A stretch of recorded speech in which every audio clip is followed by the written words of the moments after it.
Hey Adventurers, today I'm going to be talking about 5 books that I disliked, books that did not work for me, and maybe a little bit about why I disliked them. I've talked about most of these books on the channel already, or maybe on our Discord server, but I haven't given specific time for each of these books, so yeah, here's the time for that.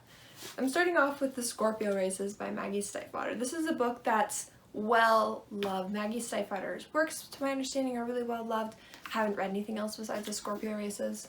I liked the prose in this book, and I didn't mind the characters. The plot I disliked. I did not. I thought it dragged through the whole entire story. For liking the prose, the story dragged, in my opinion.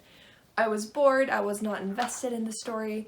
The stakes didn't feel super high to me, and it overall was a flop. I came into it with such huge expectations because I've heard so many great things about the Scorpio Races, and then I finished it and I was like, that's it? That's all? Nothing else happens? They didn't actually complete the story goal. They did.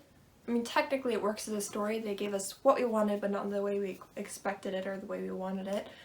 But it didn't work for me, and it felt over-dramatized, and I just didn't like it.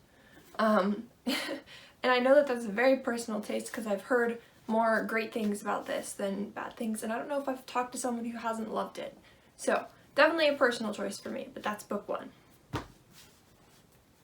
Second book I'm going to be talking about here is The Ranger's Apprentice. I specifically chose book 2 because I did enjoy book 1 for a couple of reasons. But book 2, I came in expecting to be drawn more into the story because I already knew the character and I wanted to see the character grow. I didn't enjoy book 2 at all. I love the world building in book 1. I enjoyed book 1. I don't like the writing style particularly. It draws me out of the story. And I didn't love book 2. Book 1 was okay. I started book 3 and didn't even finish it because I disliked it that much, which is also why I chose book 2, because I wanted to do a book I'd read in completion. So yeah, Ranger's Apprentice wasn't for me at all. Next, okay, I have Comes a Horseman by Robert Leporello. I got to listen to Robert Leporello speak, and what he talked about was postmodernism, and I loved his lecture. I thought it was fantastic. It really encouraged me as a writer, and it gave me a lot of perspective on some things. And I listened to his talk. I'm like, I gotta read one of his stories. So I found this one, and I went ahead and read it, and I have mixed feelings about this. In the book, there was one particular section which a couple of my brother, Tony, and a couple of my friends I've ranted to about it. It turned me off so badly to the entire story. The way something was written and what it focused on really bothered me. I thought it was... I didn't expect to see that in this story. I'm going to read the synopsis for you for this so you have some context, because it is a little bit of an ambiguous title. I actually thought it was going to be some sort of play on the Headless Horseman from the Legend of Sleepy Hollow, and it wasn't. It says, the ancients saw death as a blazing figure on horseback, swift and merciless. Those facing the black chasm often mistook their pounding hearts for the beating of hooves. Now, 2 FBI agents pursuing a killer from a centuries-old colt realize they've become his prey, and it's following the 2 FBI agents primarily. There were some really rewarding things about this. I finished the book and I was like, didn't like it. I did get all the way through it because I was hoping to be drawn in more. Comes a Horseman, the title works really well in the context of the overall story. It dealt with some really cool aspects, and I liked the realistic side of it, the FBI side, where we saw maybe a different type of thing than you see when you're reading about government workers and stuff like that. So I did like parts of it, and the reason it's still in my bookshelf is because I keep coming back to it. So I'll think of something, I'll be going around my day-to-day life, and I'll think of something, I'm like, that reminds me of this book I once read, Comes a Horseman, and I'm like, I didn't like that book, but it made a really deep impression on me. So something was done right about this book. I still dislike it. I don't think I would ever read it again. It took too much time to get through, but something about it was really good, and I want to read more about Robert Leporello because I loved his speech, and something about this did really work, and then something just didn't work, and I don't know what it was. That's the problem. Half of these books, I don't know what they did wrong, or I was so passionately enraged when I was reading the book right after I finished it about what they did wrong, and it was very much passion, as in short-lived, gonna end. But these are books that just did turn me off overall. So the next one I've got is The Knife of Never Letting Go by Patrick Ness. I've talked about this one before, and it's very fresh on my mind. Patrick Ness wrote A Monster Calls, which is one of my all-time favorite stories, and so when I found out that he was the author of the Chaos Walking series, I was really excited to try it. I've seen the trailer for the film that's coming out soon, and I was excited for the trailer. The premise intrigued me a lot.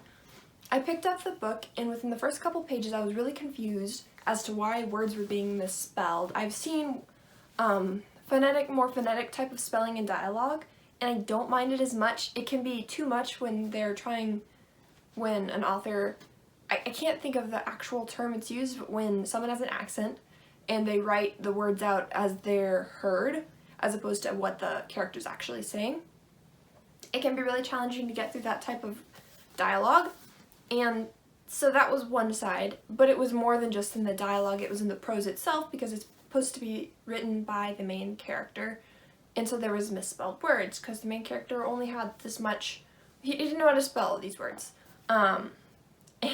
It was really frustrating to read. There were some words I couldn't decipher, which is not, like, within context, you should be able to figure out what a word is gonna be, even if it's misspelled, especially in a story like this. That wasn't the case. And it pulled me out of the story more than it drew me into the world, so it wasn't worth it in my opinion. I didn't like the conflicting between the themes. I think that there should be conflict within the character. I don't think there should be conflicting themes necessarily in a book. They were saying one thing and then this happened, but it wasn't according to the theme, but it was okay, but it wasn't. It was very, very confused overall. The book ended on a huge cliffhanger. There's at least 3 books in the trilogy, maybe more. It's a trilogy, yeah. So there's 2 more books, of course, 3 books total.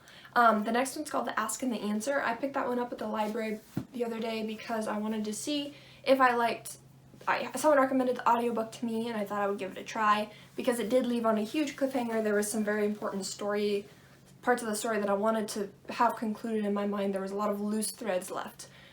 It's a trilogy, that's fine. So I started it and I didn't like it. It was all over again. I'm like, I hate this, I hate this, I hate this.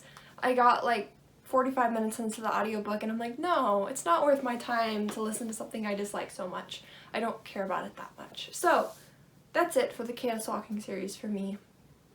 It did really frustrate me. The next thing, book. We're talking about books, did you know? Enemies and Allies by Kevin J. Anderson. Kevin J. Anderson is another author who I got to hear a lecture from about writing productivity, and he had some really good points. He's published over 170 novels. He's written a couple Star Wars books that I have here that I've read, and I saw that this was about Batman and Superman, and I was intrigued. I like superheroes. I haven't read a superhero novelization before, so I was excited to try it. It bored me the whole entire book. I kept waiting for something exciting to happen, something to pick up, something out of the normal from what I already know about Batman and Superman, and there wasn't anything. And it was the same old thing over and over again, all the way through the book. It felt weak, it felt shallow, and I got done, I'm like, that's it. There's so much potential with superheroes to make an incredible character and a fantastic story arc, and it just wasn't done properly.